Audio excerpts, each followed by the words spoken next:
ప్రేమించడమే పాపం అనిపిస్తావా ప్రేమ? ప్రేమంటే ఒక శాపం అనుకోనా ఓ ప్రేమ? అవునో కాదో అడిగేవి లేదా మౌనమా?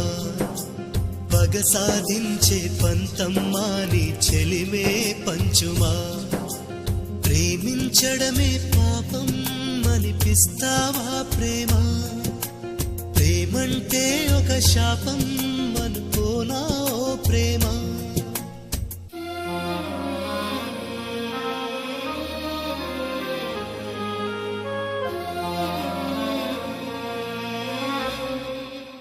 నిలువెల్లా గాయాలే కలిగిస్తూ ఉన్నా, శిలలాంటి నన్ను మలిచి ఉలివే అనుకున్నా.